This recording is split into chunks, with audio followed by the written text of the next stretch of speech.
Very warm welcome to the Energy Transition Dialogues, and on behalf of the Global Energy Alliance for People and Planet. By the way, we call it GAP, otherwise it's quite a mouthful.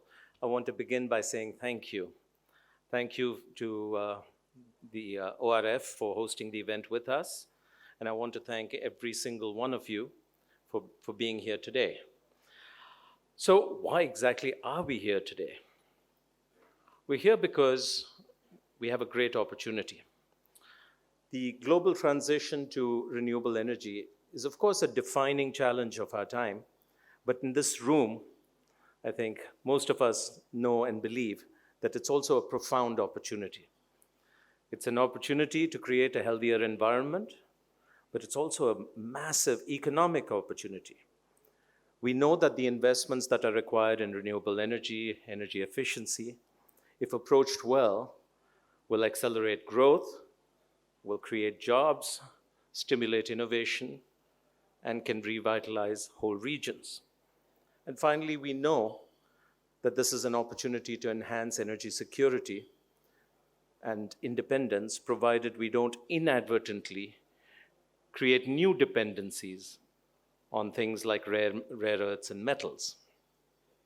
Now, at such gatherings, it is not unusual to lament. To lament things like the pace of progress or the slow pace of progress, to lament the lack of capital, to lament the lack of adherence to commitments like the 100 billion of climate finance, which still is elusive. However, in these dialogues, we want to focus on pathways of hope and action. I love Napoleon, who said a leader is a peddler in hope. And in this hall, I see only leaders. There's another phrase that I like, which is about change. It says, change happens slowly, then suddenly. And as we look at all that's going on around us, you can see clear evidence of this, particularly around the energy transition. So what's all the good news? The good news is the rate of growth of renewables. So you think about wind energy. And you know this better than anyone out there. But globally, wind energy has gone from 300 terawatt hours in 2010 to 2,000 terawatt hours last year. Solar's done the same thing, going from 0 to 1,200 terawatt hours. EV sales, 2015 was close to 0. And this year, it's projected to be 15 million. Battery storage, it's following some version of Moore's law. Every doubling of capacity brings down costs by 20%. And so we are seeing the adoption curves also rise. When you look at the growth of renewable energy last year, capacity grew by 43%, solar by 56%, EVs by 55%. Ashwin here shared a report from me from IEA, which says every single day, a staggering $1 billion is being invested in solar alone. And all these global trends are mirrored where we are gathered today in India, where we are seeing renewable energy growing at a rate which is one of the fastest of all the major economies. And solar alone has grown 25 times in 9 years to cross 70 gigawatts this year. So, if all this is so good, why are we here? What's the challenge? To my mind, the challenges are just two. It's place and its pace. Place is geography. There's a large and widening clean energy divide between advanced economies and developing countries. We see renewable energy generation on the rise globally, but it is not happening at quite the same rate in the developing world, which received only 13% of the clean energy financing. And Africa, which is home to nearly most of the world's 720 million unelectrified people, got just 1% of the total. Again, there was a really remarkably interesting statistic I read. 6% of all solar and wind deployed globally is going towards 81 energy-poor countries. And of course, today these countries have a relatively small contribution. Their historical contribution has been even more minuscule. But if business continues as is, by 2050, 75% of the new emissions will come from the exact same 81 countries. So it's very much in our self-interest to ensure these countries don't get left behind. So that's place. The second challenge is pace. And I'll use the cricketing analogy of the run rate. Plainly, our run rate is too low. Even in India, where we're making good progress, our run rate is well short of what is needed for the 500 gigawatts by 2030 target announced by our Prime Minister. Now, we know this is a difficult challenge. You know, the last energy transitions from biomass to coal and then oil have taken almost 100 years to play out because these energy systems are vast, complex, and entrenched. But this time, we don't have that luxury. We're running out of time. And it's not just because of climate change. It's not just because of planet. It's also about people. 3.6 billion people who don't have access to energy can't wait a few decades for us to get our act together. Neither can women and children in these countries who spend an average of 2 hours a day just collecting firewood, or the millions of small businesses, micro businesses, that are on the edge of survival because they have no power or intermittent power and running diesel generator sets. And that's why GAP exists. We were set up with a very simple mandate to help accelerate the deployment of renewable energy across a vast swath of developing countries. So briefly, what is it going to take to pick up this run rate? In our view, 3 things are very important. The first is we need to have a deep understanding of the energy systems in each country and know what are these tipping points in these energy systems and drive breakthroughs in these tipping points. And when we succeed, to be able to scale them up rapidly all over the world. And I want to use battery storage to illustrate my point. We all know that utility scale battery storage is really critical if you want to address the challenges of grid stability and variability that come with both wind and solar. The challenge is economics. So in India, GAP, along with our partners, particularly RMI, World Bank, GIZ, we've designed an innovative model to unlock multiple value streams that are created by a single storage system. And we've got a 40 megawatt hour pilot coming up right here in New Delhi. The project has already achieved a 40% reduction compared to the previous best benchmark tariff. And the team is confident of much more. So as soon as this is, by the way, this is one of the fastest deployments of BESS in India, concept to execution in less than a year. And once this is successful, we have a roadmap to take it to 1 gigawatt of BESS projects by 2026. And that's just the beginning. We're trying to take this experience global. It turns out that to reach an energy minimum requirement where everybody around the world can lead a dignified life, we need another 900 gigawatts of renewable energy to be deployed by 2030 across a bunch of countries. And that in turn is going to require 90 gigawatts of battery storage. And that's why we're trying to put together a global BESS consortium, which we hope to announce at COP. So stay tuned. But this is an example of how you build solutions around these tipping points and try and scale them. Another solution that we're trying to accelerate is distributed solar power. Over the past decade, our predecessor organization has helped a number of commercial mini-grid operators, including OMC, Huspower, Tata Power. And their success is paving the way for our alliance to scale DRE as a solution for at least half the world's 720 million unelectrified. In the next 3 days, you're going to hear our work in a number of states in India where we're scaling distributed solar to 3 gigawatts, 3 states in 3 years, largely focused on small businesses and small farmers. So this is one thing that it's going to take. The second is if you're going to really solve tough problems, systemic problems, you have to increase the number of people who are working on these problems. It's a really simple idea. Tough problem, more problem solvers. My friend, the African entrepreneur and philanthropist, Strive Masiyiwa, he put it beautifully. He said, sustainability depends on mobilizing the ideas and energy of millions of innovators and entrepreneurs. And so that's our challenge. How do you get millions of new entrepreneurs, innovators, funders, providers of capital working on these problems? So one of the more promising approaches to this that I've seen is entails, the Energy Transitions Innovation Challenge. Our inaugural entails challenge, which just concluded last month, drew over 400 young entrepreneurs in India, from whom we shortlisted 13, and today you'll get to meet 4 of them. The intent is also to try and establish innovation venture funds in each region, because we need a considerable enhancement in the amount of early stage capital that is flowing into the sector. And of course, we want to take all this global, starting with hopefully Vietnam and South Africa. The final thing we need to amp up the run rate is collaboration. The big challenge of systems change is fragmentation.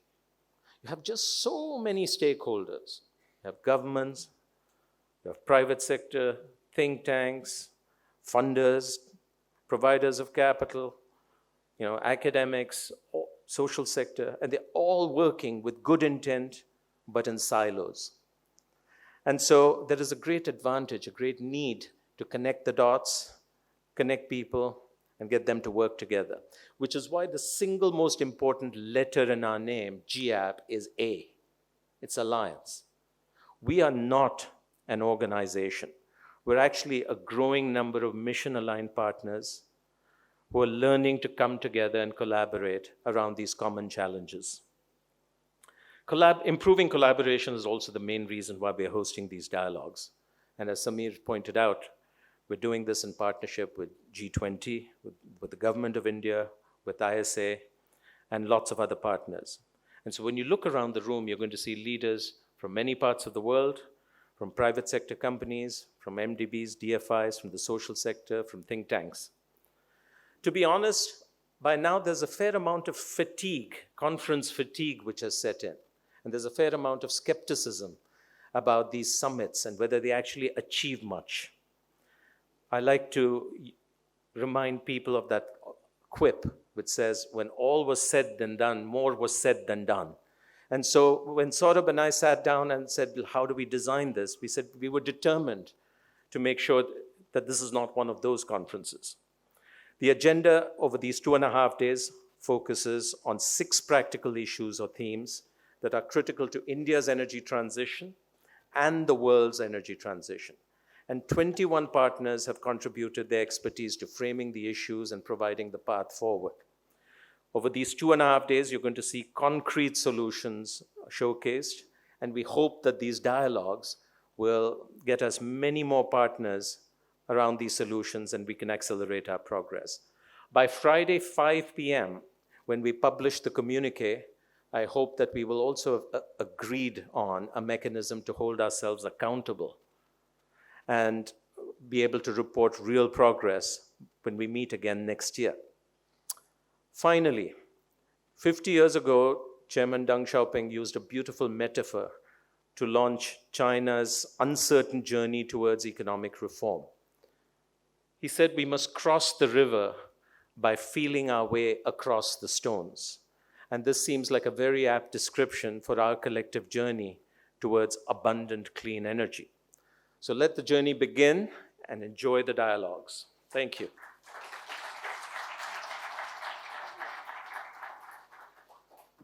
Thank you, Ravi, for those words of encouragement for this partnership and what this partnership hopes to do over the next few days.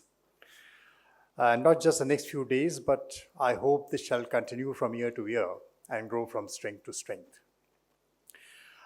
You spoke of the challenges which face us, and I will very briefly speak about the challenge and within the context of that challenge, try to show why I think this particular partnership between ORF and GAP comes at a significant time and at a significant point of where we are in the world today.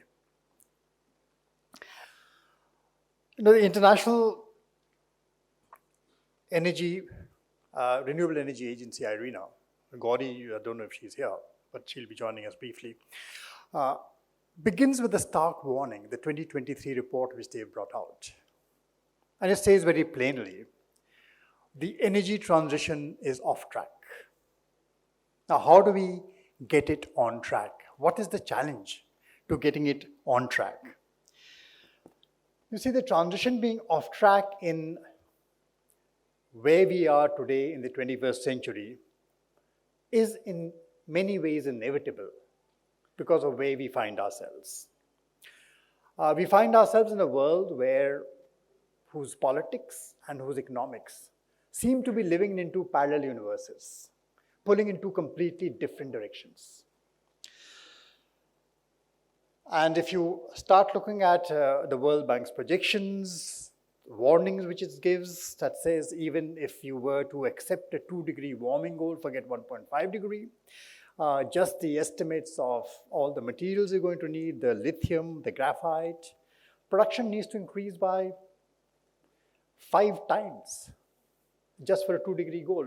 And add to this the indium, the material which you use in flat screen TVs, solar panels, that production needs to grow by 12 times. And we haven't even talked about the rare earths yet, which Ravi mentioned. The problem is not that there is a scarcity of these resources. Nature is kind and abundant. There's enough of them. We would, of course, yes, at a very serious level, need to upgrade not just our production quantities, but the production methodologies to make them environmentally far more sustainable than they are today. So that is the first challenge, which is in many ways the smaller challenge. The bigger problem is that in the second decade of the 21st century, we find ourselves living in a completely divided world.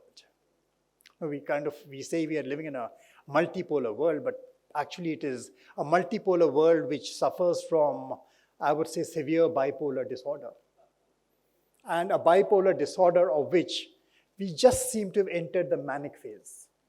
That is where we are. Now, given this where we find ourselves, the basic challenge which we have is that in such a deeply divided, untrusting world, where the distribution of natural resources gives certain geographies inordinate power, how do we ensure against the misuse of that power? How do we build resilience to de-risk the very process of decarbonization, insulated from the geopolitical ambitions or delusions of many who wish to challenge any established order? And as report after report mentions, 3.5 years ago, COVID dragged in the ugly specter of scarcity, sheer hard scarcity, into some of the most complacent and prosperous homes across the world. It showed what real scarcity could be. And in one flash of hubris, it also challenged the potency of the strongest state apparatuses to respond. That was one. Then comes February 22. And we were shown how trade and connectivity could be turned into lethal elements of coercion. So forget rare earths. We are talking about a situation where the flows of finance, technology, energy, food, fertilizer, all are today liable to be used as potent, lethal weapons to lay siege upon foes and friends alike. So all in all, the chain of events which we've been witnessing has ignited some deep cleavages. And these deep cleavages, which existed before also, but which have only got deeper, the cleavages between the North and the South. And if we are going to go ahead with the energy transition, these are the cleavages that must be bridged in order to ensure that the differing priorities of these two parts during this transition do not become the barriers to arriving at the transition. That is where I think this partnership between GAP and ORF becomes extremely important. We have to move forward. We have to go ahead with where the transition is going to be taking us. We are all familiar with the 3 A's of energy security. Energy security has become a very important word today. Access, availability, affordability. But dysfunctional, disrupted markets, as long as they exist, and which are very, very real today, have brought into the forefront of the importance of a D into the calculations. This D stands for diversification. You need to diversify. You need to diversify the sources, you need to diversify the suppliers, you need to diversify the conduits through which those needs are going to be supplied. And a secure energy system has to be one, which is a resilient energy system. So building those resilient systems becomes extremely important. And the real challenge is that in the process of building resilience, there is a tendency for certain trade-offs to take place. Our job here is to ensure a partnership whereby we make sure that whatever happens, the people and the planet do not become the bargaining chips in that trade-off. And that is what we need to ensure. And this partnership between ORF and GAP seeks to use the expertise of both the organizations, our networks, to bear upon some of the really hard questions that face today the world where we are. A world where, yes, the transition has become compulsory, but also got deeply mired in a geopolitical economy which is completely at odds with itself. And we see our task together as one that ensures that the dialogue remains one between equals, which addresses both the common as well as the differentiated responsibilities of all sides. To my mind, this is not bad news, this is good news. It comes at an important inflection point. It's at an important learning point from where we can both gain and learn from each other. In many ways, the discursive silos that separated the North and South in the past about free markets, functioning markets, market intervention, subsidies, windfall taxes, they've all evaporated. We are today in a far better position to talk to each other rather than at each other and find genuine solutions to the problems which confront us in this entire scenario. That's what I have to say. So happy discussions, and I am sure we're going to have a very enlightening 2.5 days. Thank you.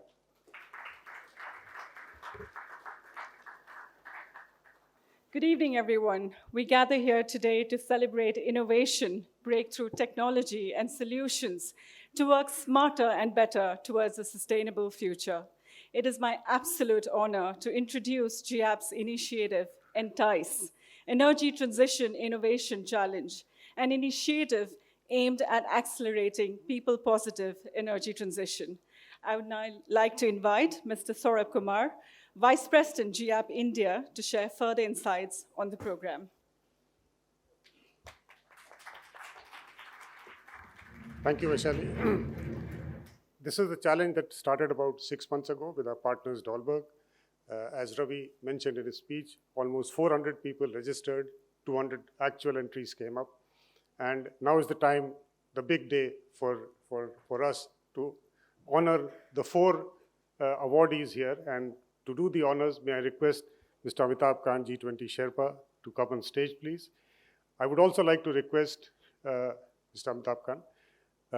We have 3 members of the jury panel here. Can I request them to also join on stage? Mr. Ravi Venkatesan, Anjali Bansal, and Mahua Acharya.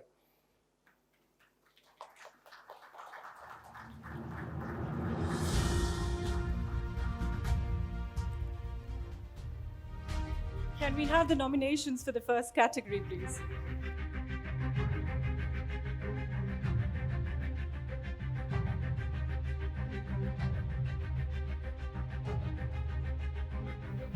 So the most innovative solution award goes to VF Low Tech.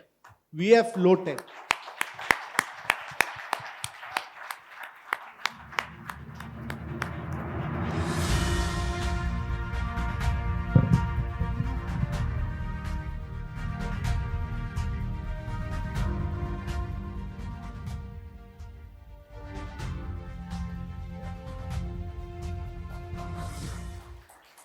Abhishek, can we just hear a couple of words from you? Thank you. I am Abhishek from vFlowTech. As a panel member was talking about, the renewable cost has come down drastically and more renewable energy are required. It is becoming highly unsustainable because they are intermittent. So there is a need for batteries that can store 4 to 6 hours and discharge for 8 to 10 hours. And we at vFlowTech are building competitive, cost-effective, long-duration energy storage solution. Thank you. Thank you and many congratulations. The nominations for the second category, please.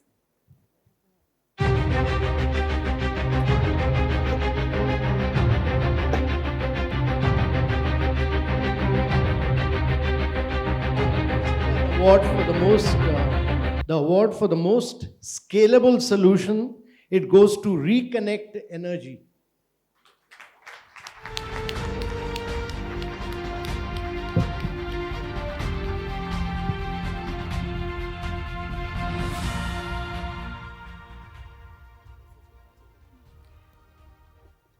Vishal, a few words? Yes. Hello. Good evening, all. Thank you, entails, and thank you, GF, for this wonderful opportunity. The path to decarbonization flows through renewables and grids which are rich with renewable. And we build software products which can enable faster and efficient integration of renewables into the grid. And through entails, we are also going one step further, creating demand response which can further align energy consumption in line with renewables and thereby creating least cost energy transition. So, thank you so much. Thank you, Vishal. The nominations for category 3, please.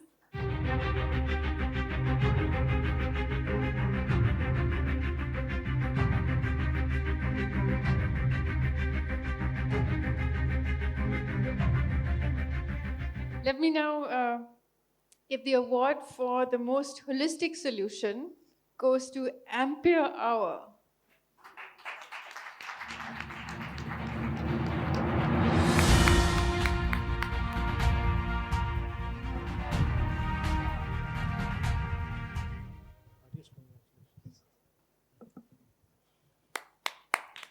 Can we hear it for the winners, please? Ayush, a few words? Firstly, thank you so much, the entice organizing team, GAP, sir, members of the jury. It's a pleasure to be here. Just a brief about Ampere Hour. We started Ampere Hour about 5 years ago with a mission to create or enable the creation of the 21st century flexible, resilient power grid.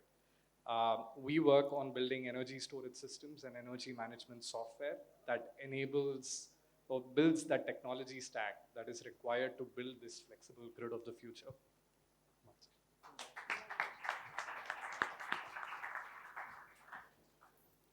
And now a final category for today, the most novel and promising solution.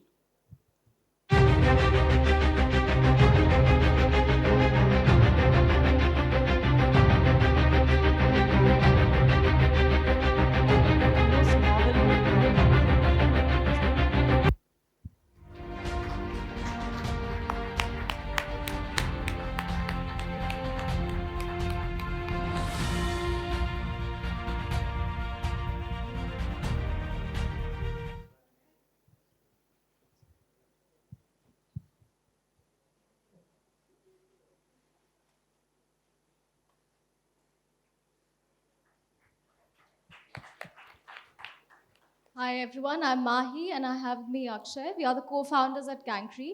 At Cancri, we are transforming waste using our patented process into advanced nanomaterial that increases the life of the batteries and the energy efficiency, thus reducing the burden on the supply chain for the battery technology, hence making transition to energy greener and quicker. Thank you everyone. Thank you, esteemed guests on the dais, and congratulations to all the winners.